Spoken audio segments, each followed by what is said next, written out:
Kalau di mungkin kalau di septic tank yang individual yang satu rumah satu, mungkin ini jarang digunakan.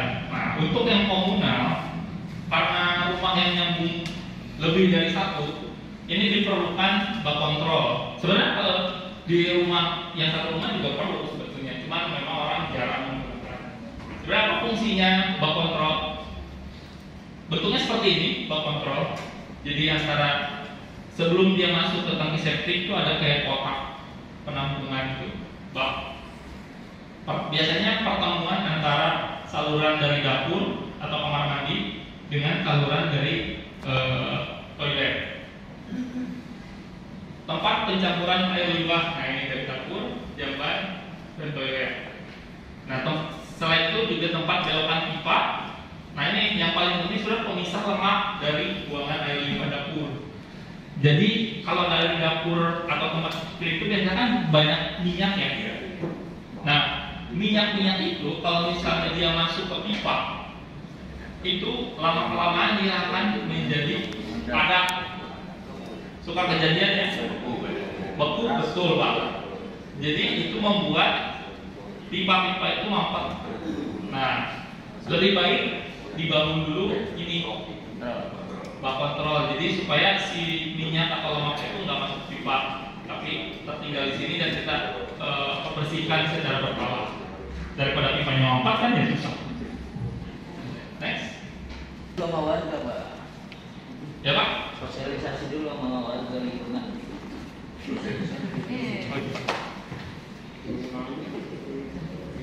Terutama kita harus sosialisasi sama warga ke lingkungan sekitar dulu Pak, kita baru membentuk speeding bersama itu. Ya, setuju sekali Pak. Setuju sekali. Jadi nanti kan di sini sudah ada nih ini sudah komplit perwakilan dari RT 1 sampai RT 7. Nah, nanti sebelum kita melakukan pembangunan septic dan komunal ini, nanti apa-apa yang Bapak Ibu istilahnya dengar dan lihat atau saya tanyakan di sini itu nanti bisa disampaikan ke warganya. Jadi misalnya warganya ada yang bertanya kenapa harus bikin tangki septic? Nah, sekarang bisa dijawab kan. Terus tangki septic itu sebelah seperti apa? Nah, sekarang mudah-mudahan bisa terjawab ya. Sekarang masuk ke persiapan pembangunan tangki septic. Nah, apa saja sih yang harus disiapkan sebelum kita bisa membangun tangki septic? Yang pertama itu adalah pengamatan. Apa saja yang diamati? Yang pertama, ketersediaan lahan. Itu yang nomor satu harus diamati.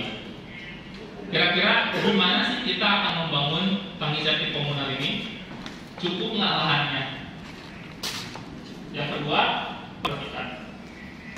Yang kedua, lokasi air bersih dan drainase.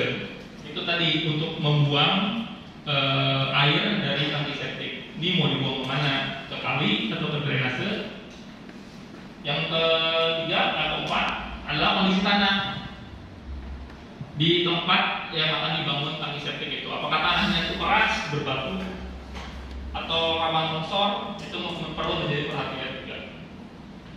Alat bantu yang digunakan kita bisa pakai alat ukur panjang, meteran lah ya, alat tulis atau penanda, patok dan sketsa gambar untuk membuat sketsa di mana lokasi septic tank, di mana lokasi jamban di masing-masing rumah yang akan dibangun. Next. Nah ini ketersediaan lahan, lokasi jamban, lokasi air bersih. Nah ini dan muka air tanah nih. Jadi kalau di sini gali tanah berapa meter kena air, keluar air? Berapa meter Pak? 5 meter udah keluar air. Oke. Itu masih relatif aman. Jadi rata-rata kedalaman tangki septic itu di bawah 2 meter. Jadi kalau misalnya masih 5 meter berarti masih belum ketemu air. Kalau 2 meter masih belum ketemu air. Karena di beberapa wilayah di Jakarta Utara itu kita pernah di Pademangan sama di Pekojan itu dia 1 meter kurang itu udah ada air, udah keluar air Pak.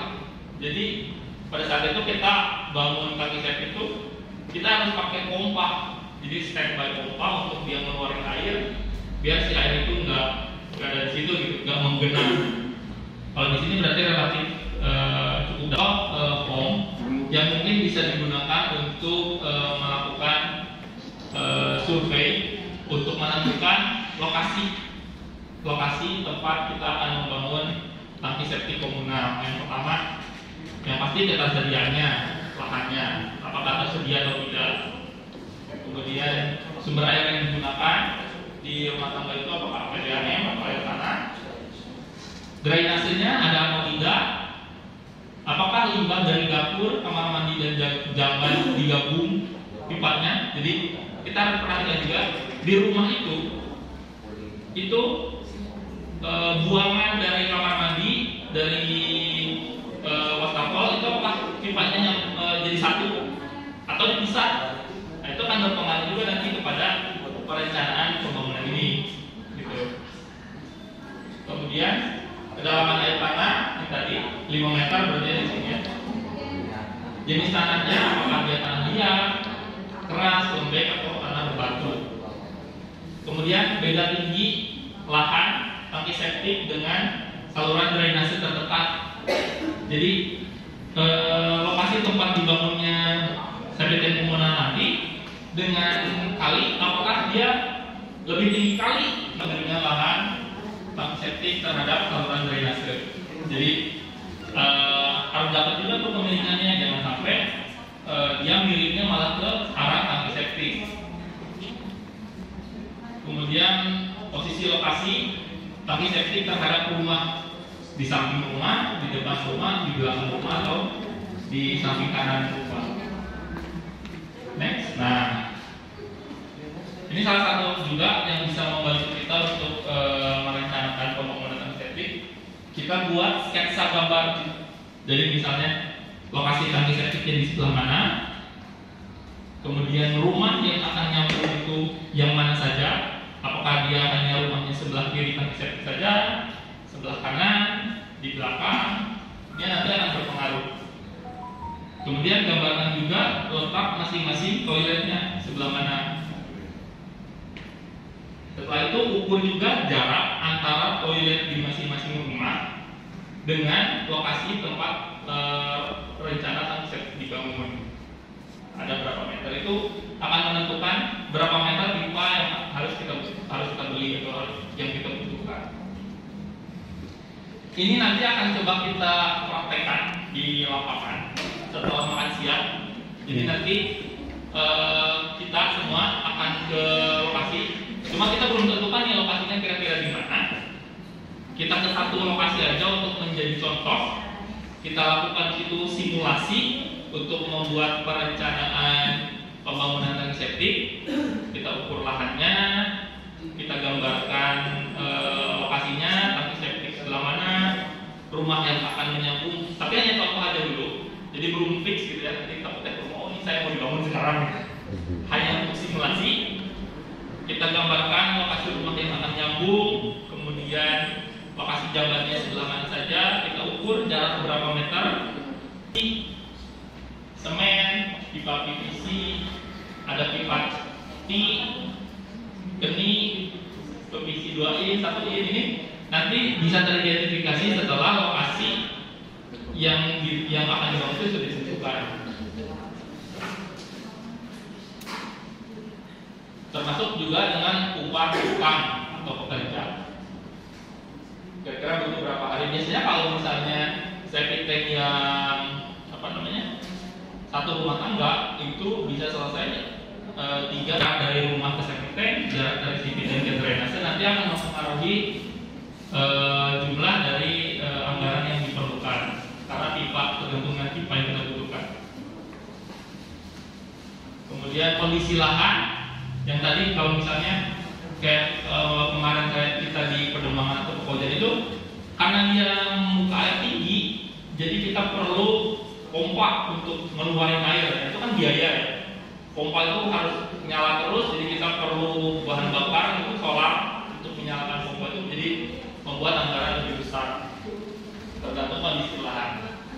Kemudian kualitas bahan dan material yang digunakan ini bisa kita referensi nanti untuk penentuan lokasi di lapangan, Bapak Ibu, 2,5 kali 1,12. Nanti tinggal kita tentukan apakah di lokasi RW 10 di mana saja yang tersedia ukuran segini. Dalamnya 1,5 ya, 1,5 meter. Lebarnya 2,5 meter, panjangnya 2,5 meter, lebarnya 1. Air limbah dari toilet dan air limbah dari tempat cuci piring. Black water dan grey water.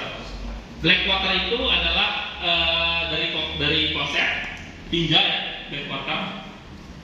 Grey water itu limbah dari bekas mandi, cuci baju, cuci piring, itu grey water. Next. Nah, ini gambarnya si tipe 2. Dan di PD PAL sendiri dia sudah ada RAB atau RAB untuk membangun pemasangan biopal komunal tipe 2 ini. Ini contohnya. Dia sudah termasuk bongkar jalan, bongkar atasnya, bongkar beton atas, sudah termasuk galian tanah, urugan pasir, lantai kerja, kemudian panel blower. Dia ada blower si tipe 2 ini komunal. Kemudian pemasangan karpet dan jalan penutupnya di atasnya, kemudian sama buang bekas galian. Ini bisa kapasitas 5 rumah.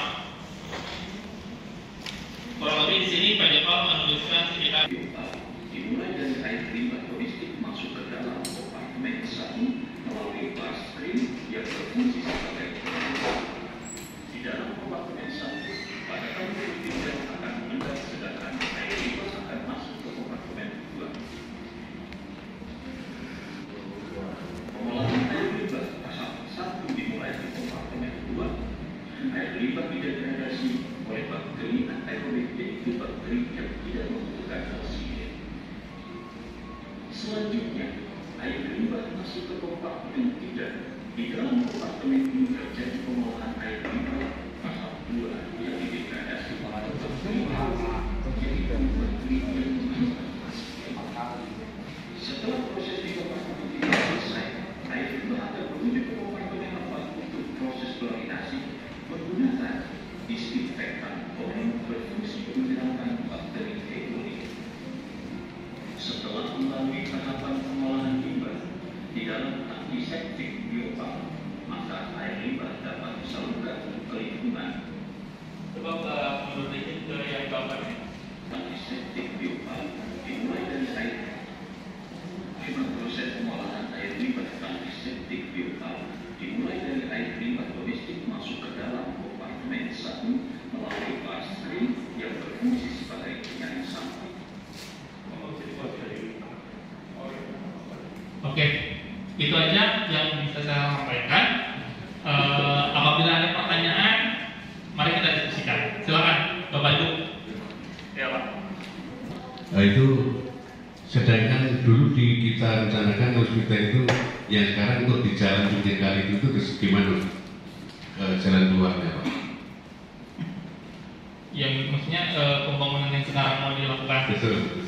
Nah, jadi sebelumnya dari kemarin kita koordinasi dengan dinas perumahan. Memang kalau misalnya kondisi yang di jalan yang di depan itu memang agak kurang memungkinkan. Jadi nanti untuk lokasi pembangunan transportasi komunal perlu diidentifikasi lokasi-lokasi yang bukan di jalan di antara rumah. Kalau kemarin saya keliling sama Pak RT 2 itu di RT 2 cukup banyak area atau lahan yang bisa digunakan yang bukan di jalan. Nah, itu mungkin bisa digunakan. Kalau misalnya di jalan itu kayaknya agak kurang memungkinkan, Pak. Jadi nanti itu bisa dengan membangun tangki septik individu. Jadi hanya untuk satu rumah saja. Nah, itu mungkin tadi bisa di dalam rumah kalau yang kayak itu, Pak. Jadi untuk rumah pribadi hanya membuang dari toilet pribadi saja, itu bisa dibangun di dalam rumah, gitu, Pak. Cuman nggak tahu programnya dari pemerintah gitu nanti. Tapi ada Pak. Jadi kebetulan tahun berapa saya jadi terputus dulu. Nah, siapa tahu gitu ya nanti setelah pandemi ini mungkin sudah selesai dan nggak ada pandemi lagi, program itu bisa dilanjutkan. Jadi ada program semacam itu pemerintah. Itu sudah terbangun di Ciracas, di Pasar Minggu, baru ada rasa nasi. Sama kalau nggak salah di ini, di Cempaka Putih. Cempaka Putih itu udah ada. Mungkin nanti bisa, kalau misalnya kita cari tahu apakah itu program sudah dimulai lagi atau belum. Itu mungkin Pak. Berarti nanti lihat lokasi dulu gitu Pak. Betul Pak. Untuk menentukan itu. Betul Pak. Jadi kalau untuk yang komunal ini memang perlu lahan yang agak lumayan luas. Solusinya kalau misalnya nggak ada yaitu menginisiatif individu yang satu-satu. Terima kasih. Ya Pak. Sama-sama.